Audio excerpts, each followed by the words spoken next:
And I know we have a very good global vision of going out. But in our own backyard is our Jerusalem, and it's needed.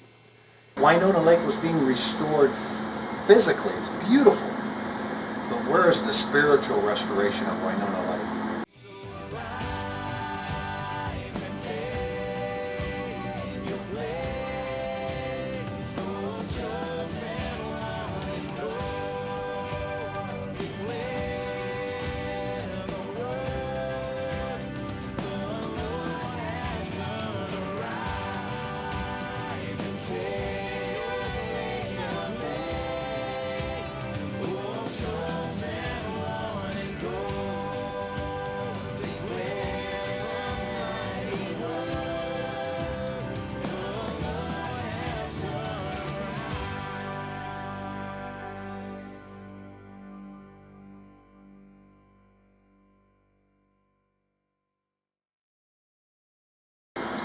Men Following Christ meets on the last Saturday of every month. We try to meet at different places. We most often meet at the community building in the fairgrounds, but we've met in a tent right here in the village at Winona. We've most recently just met at the Grace College campus, where we invited the male students to attend. And we had almost 175 men in that morning breakfast. And it's a wide variety of different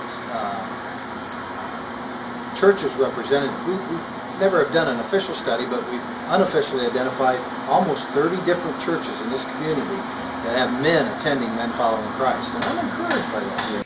The churches are on a 2-month rotation. There's 8 area churches that are involved, and Christ Covenant is one of the 8. And what happens is every 8th week, your church is up for the Wednesday night slot. And usually what you want to try to do is bring in at least 4 to 5 individuals. We try to break down into smaller groups. That's why we like the 4 or 5 people to come in. Because when you break into a small group, then it's a doable situation. You've got 3 or 4 inmates rather than 12 or 15. And you get into even that small of a group, 12 to 15, some of those people don't want to talk.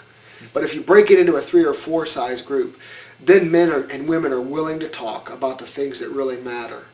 But when churches come in and they want to stand up and give a lesson or preach, that's not what the inmates need. The inmates need one-on-oneing or one-on-threeing or whatever it is. But they need to know that you care. What we see today really is, I think, the Lord's plan being carried out in our community. It's interesting to note, Jesus prayed all night to his Father to ask his Father for wisdom in selecting the 12 men that he would pour his life into during his earthly ministry. And Don and I find ourselves now with that same desire of raising up, by God's grace, a group of men who are passionate about wanting to be learners. It is the men that hearts need to be changed in order for their churches to change. In order for the revival to take place, it has to happen in the hearts of men.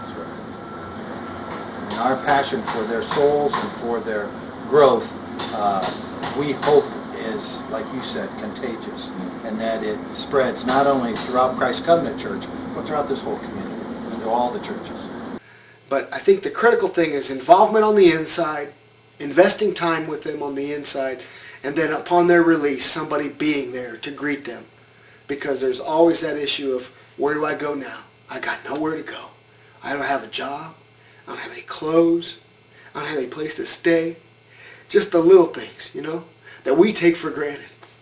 And these men and their women, they've made mistakes. They have. They've made stupid mistakes, time and time again. But they're not any different than you or I. It's just God has chosen to deal with them in this manner. By all means, by God's amazing grace, I should be in there for the things that I've done in the past. And I'm sure that you can think of things that you should be put behind jail bars. But God said, Jesus looked on the crowd with compassion. And that's what we have to do. If we look at them through our eyes, we're going to judge them. But if we look at them through the eyes of Jesus, we know that they were made in the image of him. And it's commanded unto us. It's encouraging but it's also scary that I do get women who make sure you invite my husband. You know, these women are, I sense our wives are praising God with the energy that we're putting into our love for His Word and our passion for Christian growth. And there's women who are just begging for that in their husbands, begging for it. And men, we need to take a long, hard look at ourselves and to determine where you're at. Are you a growing Christian? Are you just on a plateau? Are you a disciple-making Christian? I believe that's what we're commanded to do. If I read Scripture correctly, we are commanded to go. As you often said, that if we have the set of building supplies out to build the house, but, well, who's going to build the house? I mean, let's leave it up to somebody else, and the house won't get built.